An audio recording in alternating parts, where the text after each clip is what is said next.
Okay, so in my previous video, I talked about whether we should uninstall WhatsApp and switch to some other messaging service app like Telegram or Signal.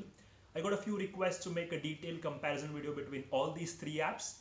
So in the end, it becomes easier for you guys to choose which app is best for you.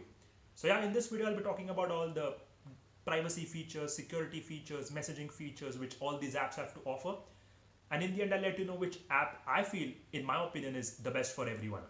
I also thought about tossing in iMessage because I don't know why people who use iPhones do not use iMessages, because I mean, why not? It's basically Apple's answer to every other messaging service app. It's got all the features, to be honest. The chats are end-to-end encrypted. You can send photos, videos, voice messages, stickers.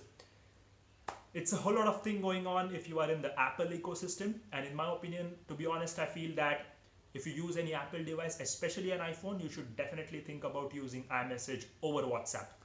Now coming back to these three apps, first of all, we got WhatsApp. Now we know that the chats are end-to-end encrypted, but one thing which I've noticed that the metadata is not at all end-to-end encrypted. What that basically means is that WhatsApp authorities know to whom, when, and for how long you have been chatting. They do not know the contents of the chat, but they know these three things. Now, in addition to this, we also know that once you back up the chats, they are no longer end-to-end encrypted.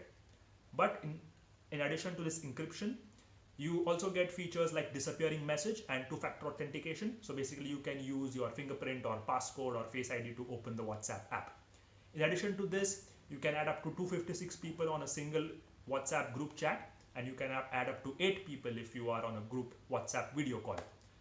Also, regarding the sharing limit, you can share up to 100 MB of data files. So basically if you want to share PDFs or Word files or Excel file, the limit is 100 MB. But if you want to share a photo, video or an audio file, the sharing limit is 16 MB. Now coming to the second app, which is Telegram. Unfortunately, the chats on Telegram are not at all end-to-end encrypted. But if you want to enable encryption, you got to toggle on the feature of secret chat. Now the secret chat feature is only for individual chatting. The secret chat feature does not work for group chats. What that basically means that if you are on a Telegram channel or in some Telegram group, the chats are not at all end-to-end encrypted. The ones which are encrypted through the secret chat feature are stored on the servers of Telegram. So basically in the future, there might be a chance that Telegram might be able to read those chats.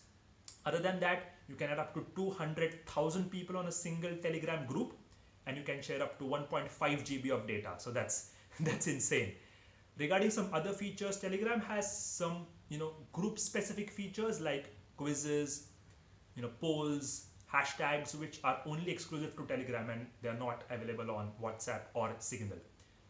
In addition to such features, you obviously get self-destructing messages, which is similar to disappearing messages on WhatsApp, and also you get the screen lock feature as well. Now the third app, which is Signal.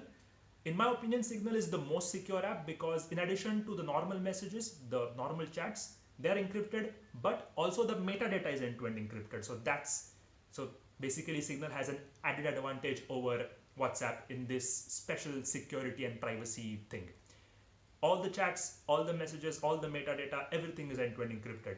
And one thing to note is that the chats are not backed up to either Google Drive or iCloud Drive. They're backed up to your own phone storage. So nobody from Signal can read those messages. So that's again a good advantage of Signal over WhatsApp. One funny thing to notice is that this encryption part which I'm talking about on WhatsApp and Signal is governed by a company called Open Whisper Systems, I guess. Yeah. The thing is, on WhatsApp, this encryption is closed source, and on Signal it is open source. What that basically means is that security researchers all over the world can verify whether the chats are actually encrypted only on Signal. This verification is only possible on Signal because it is open source. It won't be possible for security researchers all over the world to verify whether the chats are encrypted on WhatsApp. Only WhatsApp authorities can see whether the chats are encrypted for WhatsApp. So basically, in layman's terms, this means that Signal is absolutely, evidently more secure than WhatsApp and Telegram, obviously.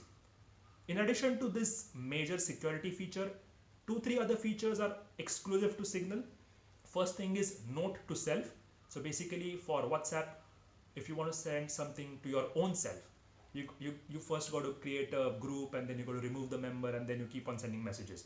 But on Signal, it's pre-installed, so basically there is a contact named note to self. So basically you can store some passwords or some notes if you want to have on your phone. Next up, there is sealed sender feature. Basically, in addition to the encryption that is already there, sealed sender provides multi-layer security, so nobody from Signal at all will be able to read those sort of messages. Also, certain other security feature is that you can restrict the user from taking a screenshot of the chat, and also while sending photos, if you want to blur the faces of anyone, you can do that as well. So these 2-3 things are very much exclusive to Signal, and that's what makes it the most secure app. So that's been it. To sum everything up, I feel that Signal is the most secure app, and if you are really concerned about data privacy and security, you should definitely choose Signal over WhatsApp or Telegram. Telegram has very low level of security, so in my opinion, do not go for Telegram unless you want to download some movies or stuff like that. These 2 images, you will see more detailed comparison about all these 3 apps. Let me know which app you use and which you think is better out of all these 3. That's been it. I'll also link certain articles in the description box, so if you want to have some good read about all the comparisons I talked about in more detail from more reliable sources, you should definitely check those out as well. Thank you for watching, and I'll see you in the next video. Bye.